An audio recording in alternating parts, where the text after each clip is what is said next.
O Great Spirit, O Goddess, O God, we ask for your blessings, your guidance, your inspiration on our time together.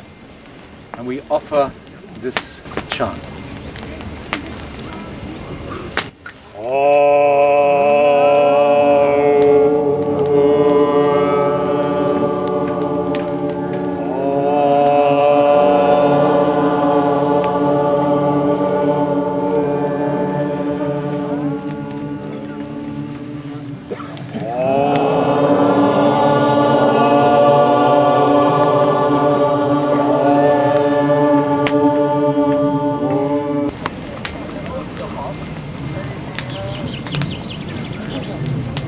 And we sense how the sound and the chant has changed us in some way.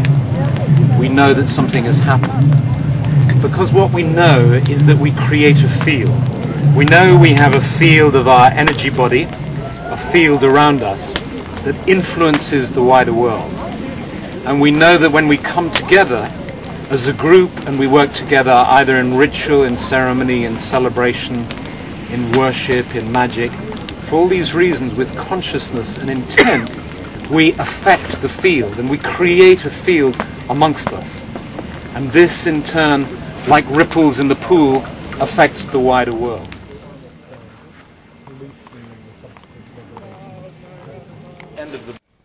Druidism is a spiritual way that is an ancestral indigenous tradition of Western Europe, but which now speaks to a lot of people because it's a way of returning to the source. You know, there's no doubt that we're coming to the end of a chapter in the story of humanity. It's not the end of the book, I hope, as some people believe, but the end of a chapter.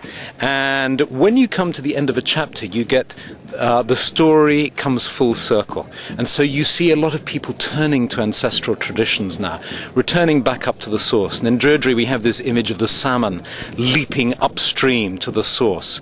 And that's a very graphic image, I think. And I think that's what humanity is doing now in consciousness. A lot of people are attempting to return to the source. Because there's a way in which spiritual traditions tumble out from the divine world, if you like, tumble down into our world, and through time they get crystallized and fossilized, which is what you see in some of the major religions, where it becomes fossilized into dogma. And the true sources of spiritual nourishment, the primal forces of the god and the goddess and of fire, earth, water, of the natural landscape and so on, those are the sources that feed people and that people want to return to now. Well, that's great, but you are a leader of the Druids. You've written books about the Druid lore, about plants, stuff like that. What does Druidism mean for you personally? What it means for me personally is it feels to me as if the whole world around us is showering us with gifts. The natural world has gifts all the time. But the way conventional society works is that we don't access these gifts. And so Druidry has this idea and exercises and rituals and methods for opening us to these gifts so we can feel more alive and vibrant and vital and more connected to life. Now, most people know that Druid plants and trees are very well connected, but how are you connected to, say, the stones and the air? Well, you know, in Druidry there's the idea of elixirs. You know, the old Asterix cartoons, which are funny, of course, but they're also, they happen to be true in as much as the Druids work with elixirs. And we have this idea of two elixirs, Arwen, inspiration that flows through us and that we can encourage in our work, but also Nuifre, the life current, the life force, which flows through stones, through trees, through plants, through the natural world and through our bodies. And so many of the techniques of Druidry today are designed to help us open to that flow and to cultivate it and stimulate it within us. Sonder Reinhardt, he's an Indian, a Yaqui Indian.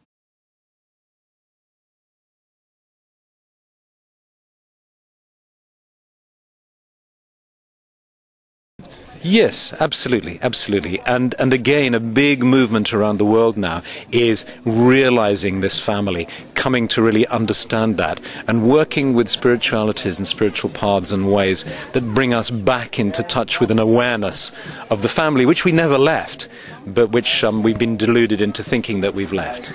The 21st century is here.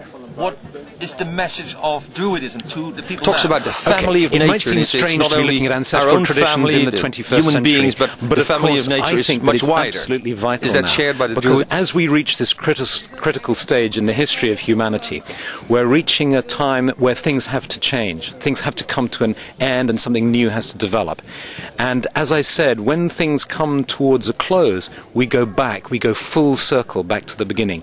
And so now we're returning to the ancestral sources and the early sources of spirituality, which are free from dogma and the clutter of too many beliefs and structures and so on, back to the primal sources. And in that way we can be nourished spiritually and hopefully introduce ideas, impulses, love into the world that can be of value today.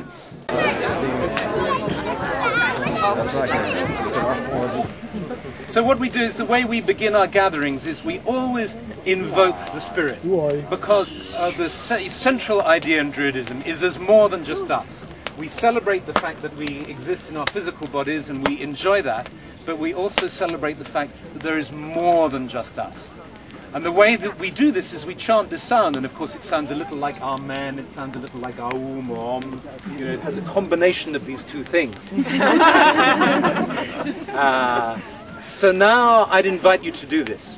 This sound combines the male sound, the father sound of Ah, the female mother sound of Oo, and the child sound, the product of the union of father and mother, and like that, which is creativity. Another great theme in Druidism, creativity, bringing gifts into the world. This is something that we're doing not just for ourselves, just to feel good, and it does feel good, but also for the wider world. And what happens when we do it is, you notice, if you're sensitive, you notice that something changes. It settles you in some way, it calms you, and it opens you up. So then the question is, what does it open you up to? Well, the answer is, it opens you up to these two elixirs that I mentioned, Awen and Nuifre. Awen is an elixir that flows not for everybody. You can spend a whole life without being inspired, without inspiration. But the other elixir, Nuifre, which is the life force of chi, prana, if you like, it flows through everybody. Otherwise, if it doesn't flow through you, you're dead. However, what spiritual teachings insist is that there are ways in which one can enhance the quality of this life force. And this is one of the works of Druidry and also of other traditions too. Just unhappiness in the modern world. The myth, or not the myth, the idea of romantic love. And the idea that the only way we can be really happy is when we're paired up and we're madly in love. When it's like the movies, you know? And we know from scientific studies that it lasts about 18 months. You know, what is it, epinephrine, dopamine, I can't remember, one of the neurotransmitters, that when you fall in love, your brain starts to secrete, and you have that wonderful, ill, mad, fantastic, horrible feeling of being in love. But the message from the advertising and the TV and the movies and the books is always, this is the summum bonum. This is the thing that we're searching for. They've taken what's essentially a spiritual idea, the idea of the spiritual marriage, the alchemical wedding, translated it into a mundane form, and suggested that's the only way you can find happiness. So that condemns all of the population who aren't paired up, all the people who aren't in love, all the people who are not in successful relationships, and so on. How many is that? 80%, 70%, 90%, 95%? I don't know, there's a lot of people. Yeah, a lot of people. So everybody, we're all carrying this little burden that actually life isn't as good as it could be. It could be really good if we were in Paris with this fabulous man or woman, you know, in a big bed somewhere, you know, with lots of chocolates and pizzas and champagne and stuff. You know. When really, the thing that spirituality does, a valuable spirituality, is it plugs us back in again. It says you don't have to get, that's a wonderful thing to happen, and I'm not denying the fact that you can fall in love and that romantic love is wonderful. I'm not denying that at all. But what I'm saying is that there's a whole bank of plugs to plug into. You haven't just got one socket, the romantic love socket, and nothing else. We've got loads of sockets. That's a terrible image, but I can't think of a better one.